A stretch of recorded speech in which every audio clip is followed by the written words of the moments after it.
Elias no Carmelo, na defesa do Torá, ateia fogo às toras, condenando os adoradores de Baal. Veio João Batista na hora do Evangelho, clama a todo o povo o arrependimento dos homens. Já vem o Messias, rejubila desde o ventre de Israel, já não chora os seus filhos a Raquel, os que ardem nos desertos de Israel, não se cansa, o seu verbo é bordão, vai em pele de camelo, gafanhoto e mel, que calaram na bandeja, ainda estão dando o Jordão, sob a pena de talhão, a reparação, bênção divina, pedagogia da reencarnação.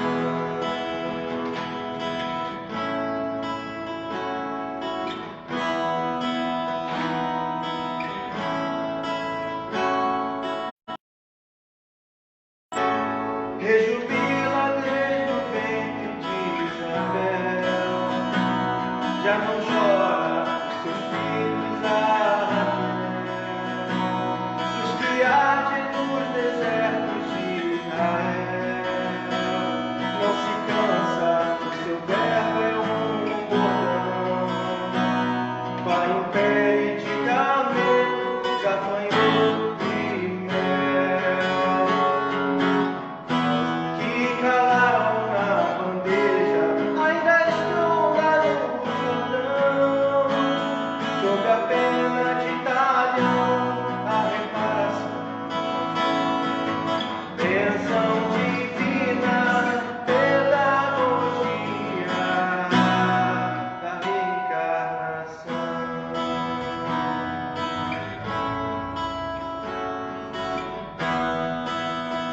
Endireitai as veredas do amor, reconduzindo o rebanho ao pastor, água e fogo na evolução, na geração da regeneração.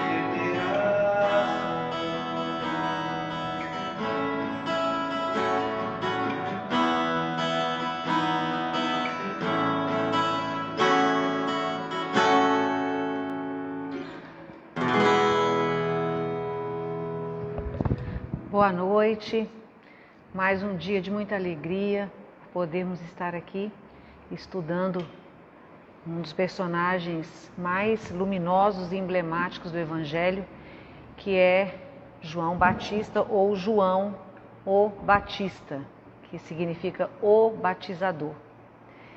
Nós vamos comentar um pouquinho sobre a vida desse grande homem e a sua relação com Jesus, uma vez que eles eram primos e uma vez que ele é tratado como o precursor, ou seja, aquele que veio preparar o terreno para a vinda do Mestre. E a gente vai começar fazendo a leitura de como se deu o anúncio do nascimento de João Batista, para que a gente compreenda como que começou a sua peregrinação e como começou a sua fama como um grande profeta. Nos tempos de Herodes, está em Lucas, capítulo 1, versículo 5, começa: nos tempos de Herodes, rei da Judéia, houve um sacerdote chamado Zacarias, do turno de Abias, e sua mulher descendente de Araão, que se chamava Elizabeth. Só um parêntese aqui, porque a gente conhece a mãe de João Batista como Isabel, mas nessa tradução do Evangelho segundo Haroldo Dutra, ele dá o nome a ela de Elizabeth. Então nós vamos tratar de Elizabeth na leitura, mas depois eu vou me referir a ela como Isabel, que é como todos nós conhecemos. Ambos eram justos perante Deus e de modo irrepreensível observavam os preceitos e mandamentos do Senhor. Não tinham filhos, porque Elizabeth era estéril e ambos de idade avançada. E aconteceu que, enquanto exercia o ofício de sacerdote perante Deus, na ordem do seu turno, foi sorteado, segundo o costume sacerdotal, para queimar a oferta do incenso ao entrar no santuário do Senhor. Eram muitos, os sacerdotes, então eles iam em turnos, por isso que ele fala assim. Então, quando chegou a vez de Zacarias, ele é chamado para queimar a oferta do incenso. A assembleia do povo, na hora da oferta do incenso, aguardava do lado de fora orando. Apareceu-lhe então um anjo do Senhor de pé, à direita do altar do incenso. Vendo-o, Zacarias perturbou-se e caiu temor sobre ele. Disse-lhe, porém, o anjo: Zacarias, não temas, porque a tua súplica foi ouvida, e Elizabeth, tua mulher, te gerará um filho, a quem darás o nome de João. Terás alegria e regozijo, muitos também se alegrarão pelo nascimento dele, pois ele será grande diante do Senhor. Não beberá vinho nem bebida embriagante, e estará cheio do Espírito Santo ainda no ventre de sua mãe. Fará retornar muitos dos filhos de Israel ao Senhor, o Deus deles, e irá diante dele no espírito e no poder de Elias, para fazer retornar os corações dos pais aos filhos e os desobedientes à prudência dos justos, para preparar ao Senhor um povo preparado. Disse Zacarias ao anjo: como posso ter certeza disso? Pois estou velho e minha mulher é de idade avançada. Respondeu-lhe o anjo: eu sou Gabriel, o que permanece diante de Deus, e fui enviado para falar-te, bem como para anunciar-te essas coisas. Eis que ficarás mudo e sem poder falar até o dia em que isso acontecer, porquanto não creste nas minhas palavras que se cumprirão no tempo oportuno. O povo esperava lá fora por Zacarias e admirava-se da sua demora no santuário. Quando saiu, não lhes podia falar, porque ele ficou mudo, e compreenderam que tiveram uma visão no santuário. Acenavam-lhes, mas permanecia mudo. E aconteceu que, completados os dias de sua liturgia, voltou para sua casa. Depois daqueles dias, Elizabeth, sua mulher, concebeu e ocultou-se por 5 meses, dizendo: assim tratou-me o Senhor, quando me contemplou para anular minha desonra perante os homens. Naquela época, uma mulher que não era capaz de conceber, que não engravidava, ela era tida como uma mulher pecadora, porque ela não contribuía para o aumento do número de filhos de Deus. Então ela se sentia muito mal pelo fato de não conseguir engravidar. E além disso, ela tinha uma idade avançada. Então esse anúncio do anjo Gabriel, que anjo para nós espíritas é um espírito evoluído que alcançou um grau de evolução. E se a gente não entender assim, a gente vai achar que Deus cria seres melhores que outros, Cria nós nessa condição e cria anjos na condição de ser seus emissários. Isso não acontece. Essa condição de anjo ou de espírito evoluído, ela acontece de acordo com as várias existências que a gente tem e a evolução que nós conseguimos alcançar, até um estágio como o anjo Gabriel. Então foi feito o anúncio para Zacarias, e Zacarias, pelo fato de ter a idade avançada, ele e sua mulher, ele de fato não acreditou. Ele era um sacerdote crente, mas ele realmente teve dúvidas, e em razão dessa dúvida, ele teve como que uma punição, ele ficou mudo. Aqui fala até que a palavra mudo e surdo é a mesma palavra. Então, ele ficou mudo e surdo, ou mudo ou surdo, Isso é o de menos. Mas ele só conseguiu voltar a falar do nascimento do seu filho. Quando ele nasce, era normal, era comum, era o que se esperava, que ele se chamasse Zacarias como seu pai.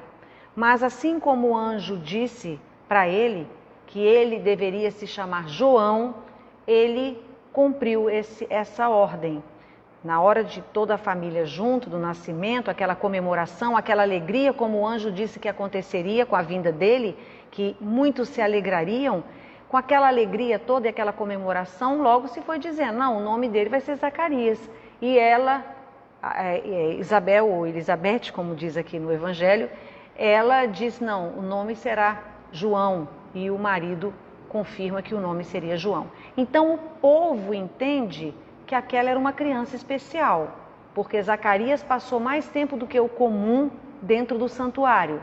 Era evidente que ele tinha tido uma visão. E depois essa criança vem e dão a ele um nome completamente inesperado, obedecendo uma ordem de Deus vinda através do anjo. Logo em seguida da gravidez, de confirmada essa gravidez e antes mesmo do nascimento de Jesus, sua prima Maria, prima de Isabel, vai fazer uma visita a ela.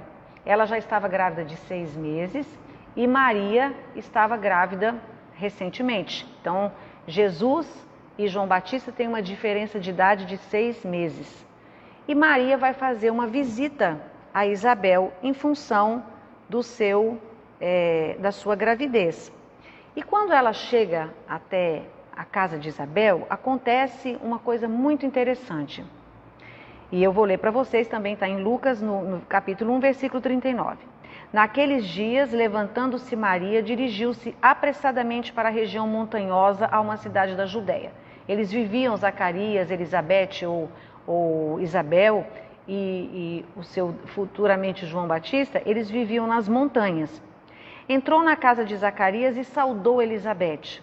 Aconteceu que, ao ouvir Elizabeth a saudação de Maria, o nascituro, o bebê, saltou no seu ventre. Ela sentiu o bebê se movimentou de uma forma totalmente diferente em seu ventre. E Elizabeth encheu-se do Espírito Santo. Ela ficou mediunizada. Ela conseguiu naquele instante receber também, falar através do Espírito Santo, a falar através de Deus. Ela teve aquele sentimento e ela ficou como que meio inconsciente, falando não por ela, falando também através do Espírito Santo, ou através de Deus. Encheu-se do Espírito Santo e exclamou em grande brado, dizendo: Bendita és tu entre as mulheres, para Maria, e bendito o fruto do teu ventre. E o que se passa para que me visite a mãe do meu Senhor? Pois assim que chegou aos meus ouvidos a voz da tua saudação, saltou de alegria o nascituro no meu ventre. Bem-aventurada a que creu, pois hão de cumprir-se as coisas que lhe foram ditas da parte do Senhor. É muito bonito isso, né? João Batista, ainda no ventre, uma coisa incomum, e nós sabemos disso, nós espíritas, sabemos que quando nós estamos nesse processo de reencarnação, nós ficamos adormecidos. Não é comum uma manifestação de um espírito ainda em processo de reencarnação se manifestar dessa forma, mas aí a gente já percebe a grandiosidade desse espírito de João Batista. A gente já tem noção que ele consegue fazer essa manifestação mesmo estando ainda no ventre de sua mãe. E interessante também é que o mesmo anjo que anuncia a chegada de João Batista, que é o anjo Gabriel, ele é o que anuncia também para Maria a chegada de Jesus. É o mesmo anjo. E na época todos esperavam o Messias. Todos, né? O povo esperava o Messias, mas eles não esperavam o Messias da forma como veio Jesus, da forma simples, sem aquele reino, sem aquele encanto, sem toda aquela pompa que cerca os reis. E eles tinham realmente essa percepção, essa expectativa e essa espera, mas eles até achavam, com o passar do tempo, com o desenvolvimento de João Batista, que se manteve nas montanhas com seus pais, mas com uma vida completamente diferente. João Batista, assim como Elias, que foi um profeta que viveu antes dele, e de quem nós acreditamos que ele seja a reencarnação, porque foi o que Jesus afirmou aos seus discípulos, João Batista se vestia da mesma forma que se vestia Elias na sua época. Ele se vestia com um couro de camelo, com um cinto amarrado na altura dos seus rins, e ele se alimentava de frutas, de gafanhotos e de mel, de coisas que ele encontrava no deserto. E lá, com esse comportamento, ele era tido por muitos como um homem, realmente um homem santo, porque ele começou a chamar a atenção e a ser, assim como Elias, ele era extremamente enérgico e rigoroso com aqueles que mudavam o caminho do bem, que não andavam no caminho do bem, né? Ele realmente chamava a atenção, ele trazia essas pessoas para junto dele e ele dizia, sempre muito enérgico, pregando sempre a justiça e a caridade. Ele dizia, inclusive, quando perguntavam para ele como chegar no reino dos céus, como ver Yahvé, como chegar até o reino de Yahvé, ele dizia assim, divida o que você tem, né? Ele dizia para quem era cobrador de imposto, não cobre mais do que o devido. Ele dizia para os soldados, se contentem com seus soldos, não queiram mais além, usurpar as pessoas, roubar, né? Então ele tinha sempre uma palavra muito enérgica e um senso muito grande de justiça e um senso de que era necessário o batismo para a remissão dos pecados. E é interessante fazer aqui uma colocação que o batismo de João Batista, e ele é chamado de João Batista não porque os seus pais tivessem esse sobrenome Batista ou porque ele tivesse nascido em algum lugar com esse nome, não. Batista vem de batizador. E é importante que a gente faça uma diferenciação desse batismo, do batismo que é adotado pelas igrejas, por exemplo, pela Igreja Católica, que quando alguém é batizado na Igreja Católica, ele está se libertando do pecado original, que é o pecado de Adão e Eva. O batismo de João Batista não tinha nada a ver com isso. O batismo de João Batista era o batismo da imersão na água e através daquela imersão você se renovar como homem. Era importante isso porque para que você entrasse nos templos naquela época, era necessário que você estivesse purificado. Era um critério para entrar no templo. E como fazer essa purificação, se não através da água, que era como eles entendiam que seria. E começaram a chegar pessoas e mais pessoas, e ele cada vez era acompanhado por um número maior de seguidores, sempre impondo e sempre dizendo que se preparassem, porque o dia de Yahvé estava chegando, e ele ele tinha muito carisma, e ele começa a agrupar um grande número de pessoas. E é interessante também, a título assim de ilustração, que na época de Moisés tinha um companheiro, né, que andava com ele, que foi quem o auxiliou na travessia do deserto para chegar à terra prometida, travessia essa que durou 40 anos e durante a qual Moisés morreu. Ele tinha um discípulo que chamava Josué. E Josué vai ao Rio Jordão e ele consegue, com a Arca da Aliança, ele consegue colocar a Arca da Aliança no rio e o rio se abre e eles conseguem atravessar o rio rumo a Canaã, que era a terra prometida. Quando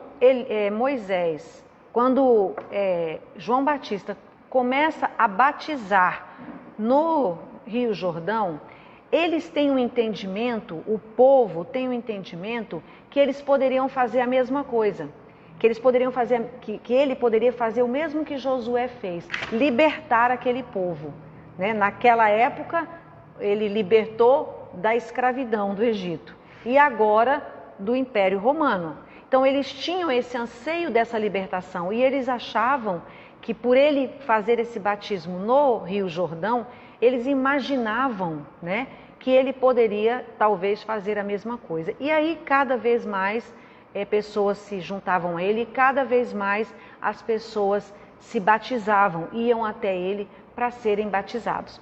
Isso deixava os profetas da época muito, muito, muito descontentes e muito ressabiados. E eles vão por várias vezes a João Batista questioná-lo, né? E eles perguntam: quem és tu? E João Batista diz: bom, de cara, eu não sou o Cristo, porque eles achavam que ele poderia ser o Messias, né? E ele dizia: eu não sou o Cristo. És tu profeta?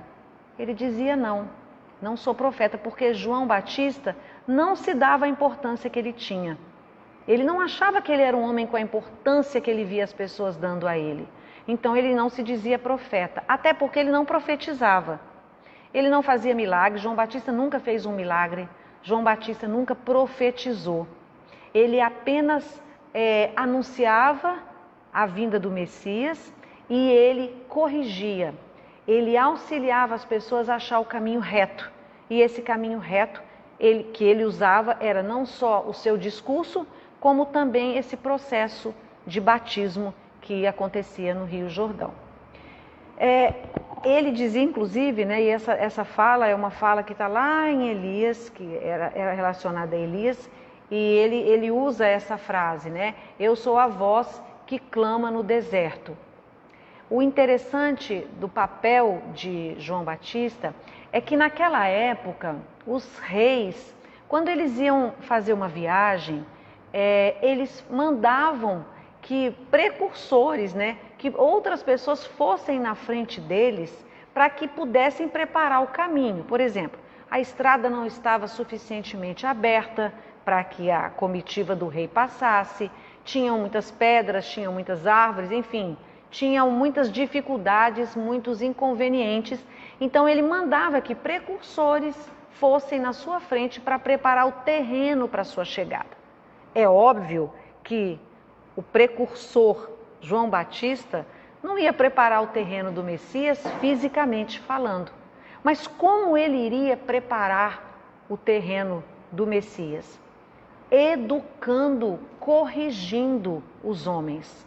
Trazendo para os homens, ele era muito severo, assim como Elias, era muito rigoroso, era como eram os profetas anteriores a ele. Então ele trazia muito aquelas concepções vocês se arrependam, porque senão haverá um castigo, vocês não verão o dia de Yahvé, vocês não conseguirão, como se fosse pela espada, quem pela espada mata, pela espada será morto, coisas desse gênero, né? A árvore que não dá bons frutos será cortada e jogada ao fogo. Eram expressões que ele utilizava um pouco para atemorizar aquele povo ainda não educado, né? E um pouco da sua personalidade, uma vez que ele tinha vivido como Elias, e Elias era assim extremamente rigoroso também. Mas da mesma forma, ele tinha muita brandura no lidar com as pessoas, tanto é que ele era conhecido como um homem extremamente carismático e tinha inúmeros seguidores, né? E aí vem a parte mais interessante, que é o batismo de Jesus. Ele, João Batista, não sabia quem era o Messias. Ele conhecia Jesus como seu primo. Ele não sabia que Jesus era o Messias. Ele não tinha esse conhecimento. Até que acontece o batismo de Jesus.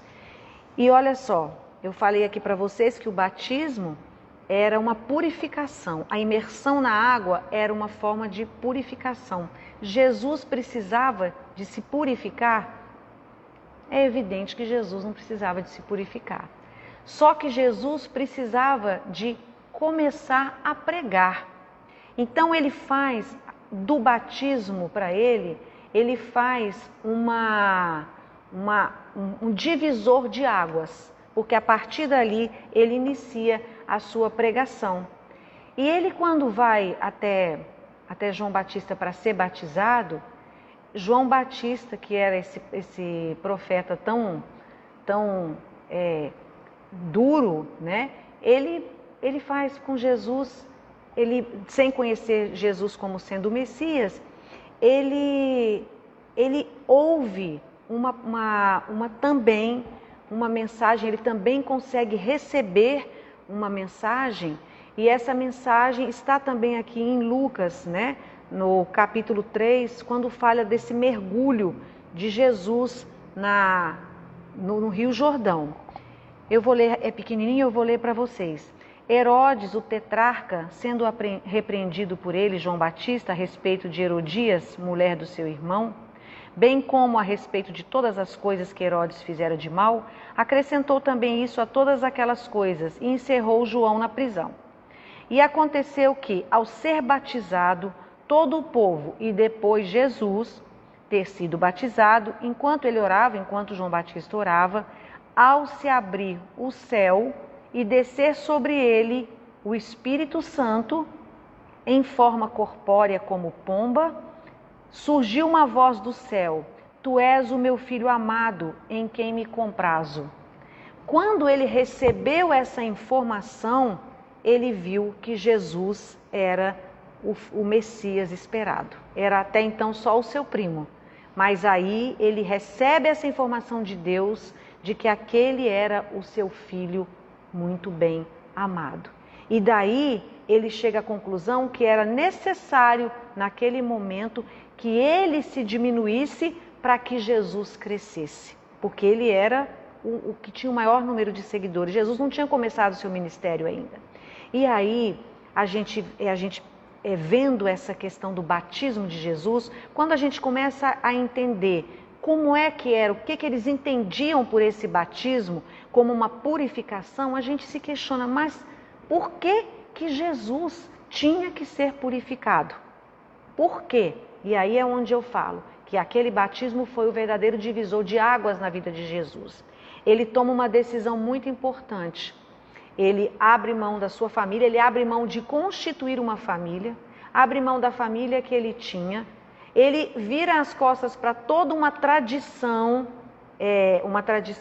religiosa, que era a tradição dos judeus, né? E ele entra naquela água para sair um novo homem, no sentido de iniciar a missão que ele veio nesse mundo, que ele veio para trazer a esse mundo. E aí, daí é o novo homem. Ele fala que o grande dia de Yahvé, isso é um dizer de Jesus, né? É um grande banquete, não um grande julgamento. Ele tem a interpretação de Jesus, é muito mais branda, muito mais suave do que a interpretação que Elias dava, né? É um casamento, bodas, onde as pessoas são convidadas para sentarem à mesa. É uma festa onde todas as pessoas são bem-vindas, onde Yahvé não é o Senhor dos exércitos.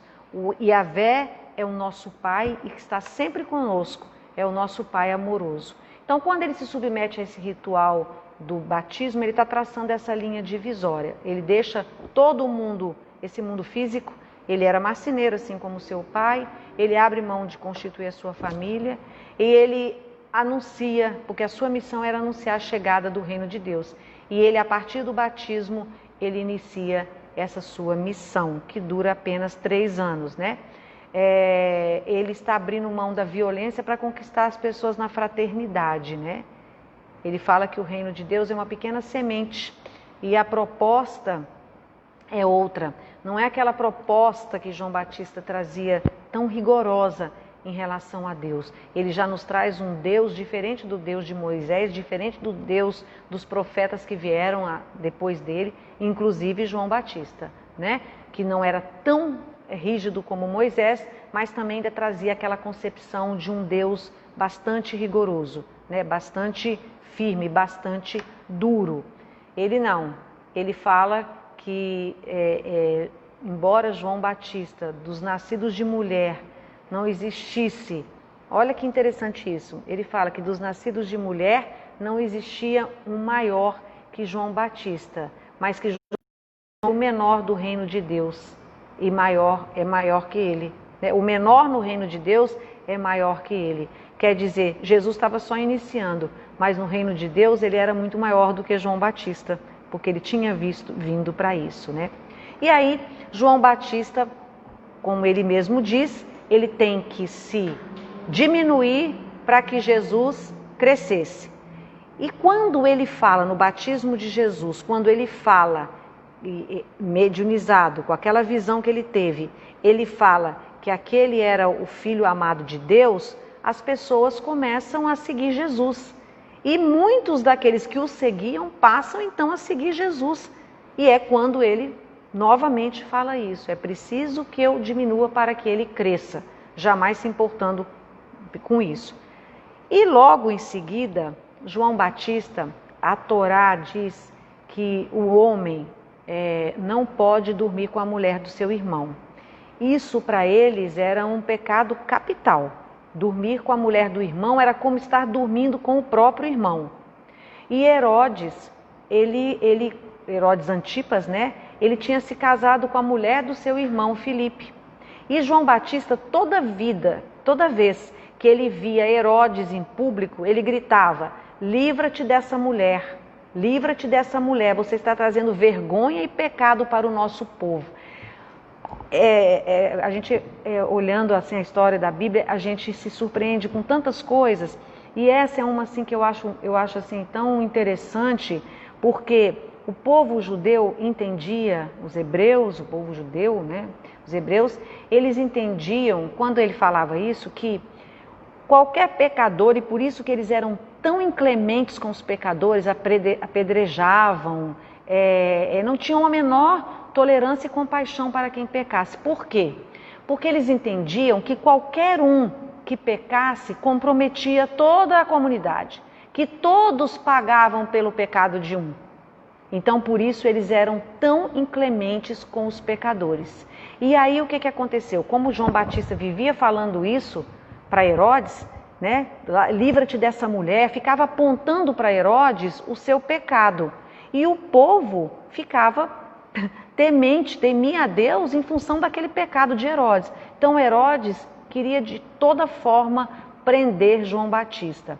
Até que um dia ele consegue, mas ele tinha muito medo, não só do povo. Ele via, pela posição que João Batista tinha alcançado naquela comunidade, ele via que João Batista era um homem santo.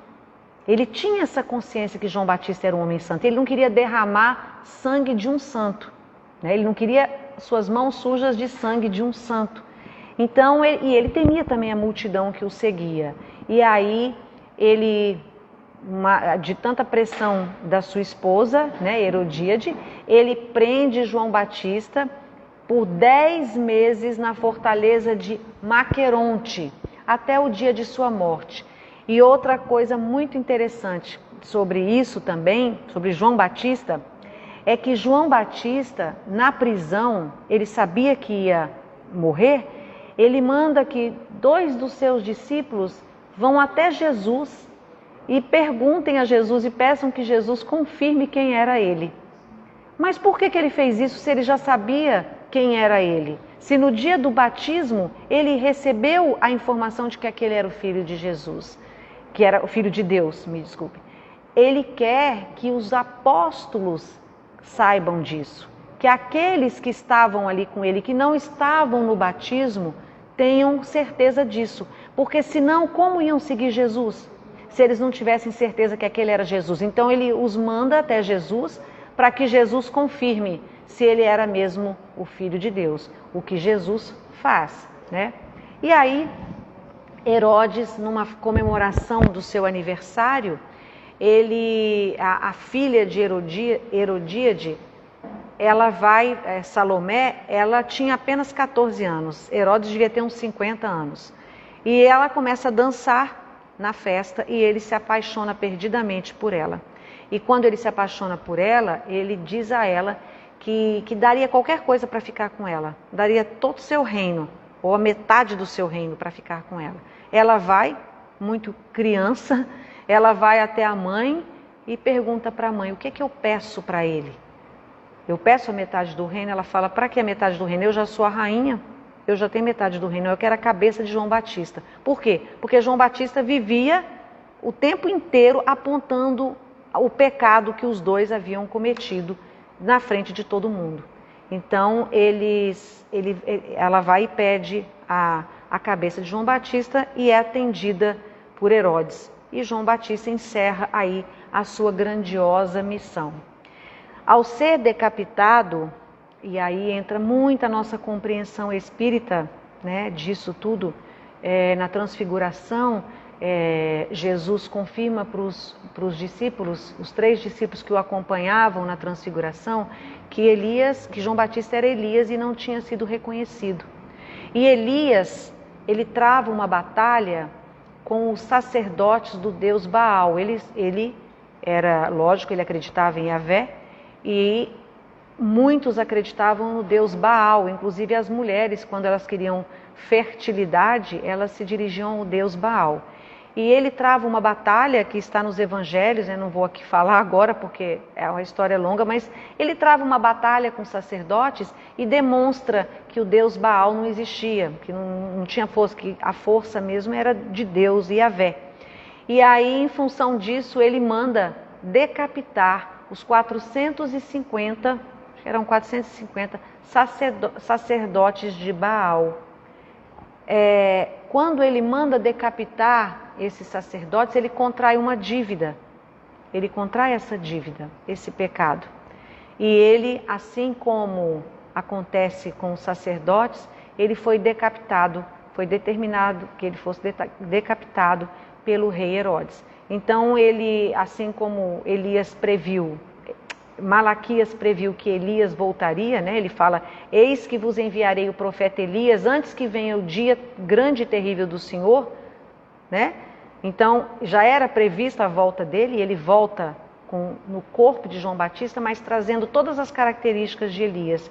E para ele se redimir desse pecado de ter mandado decapitar os 450 soldados sacerdotes de Baal, do deus Baal, ele também é decapitado. E assim, ele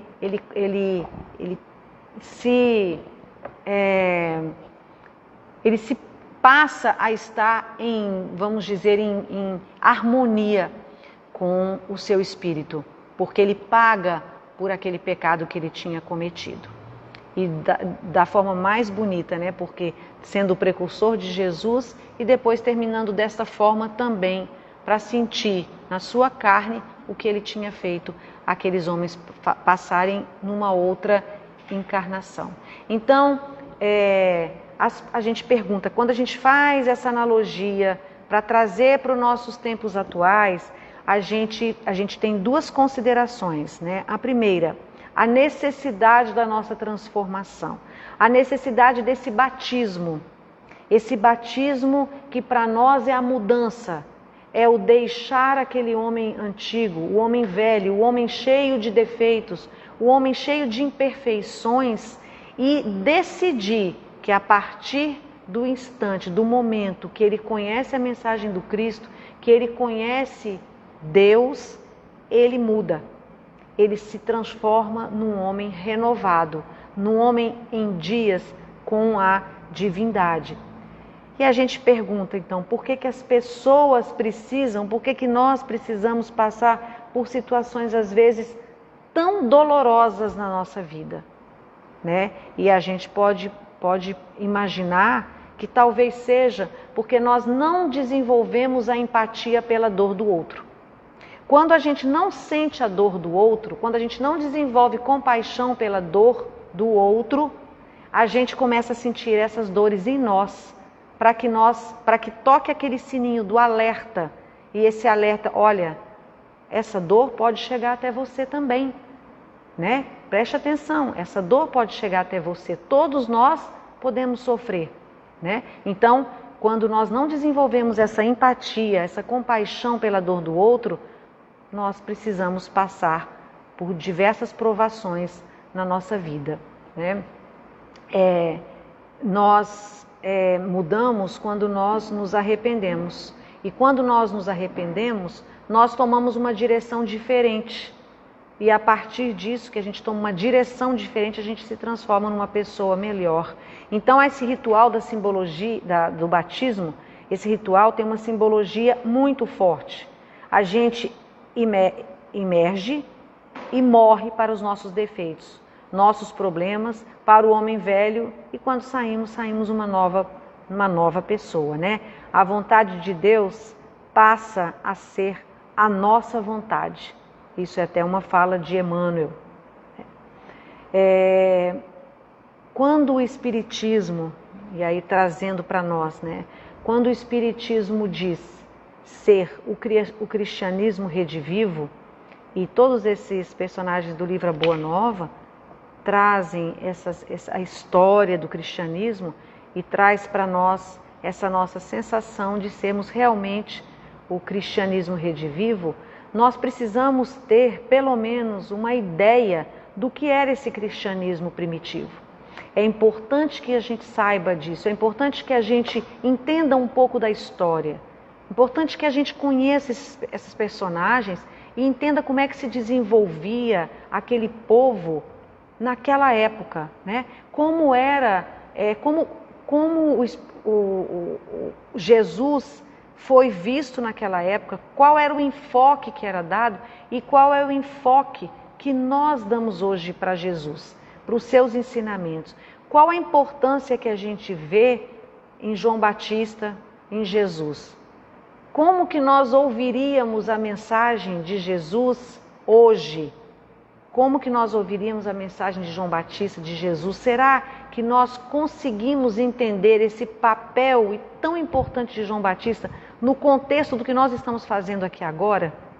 Será que nós conseguimos entender que João Batista nos mostra que é possível sim uma mudança, é possível sim nós nos redimirmos dos nossos pecados, através do cumprimento, através da nossa empatia e através do nosso olhar para a dor do outro. E aí a gente não precisa passar por tanto sofrimento, a gente não precisa passar por tantas provações, quando a gente se reata com a lei de Deus.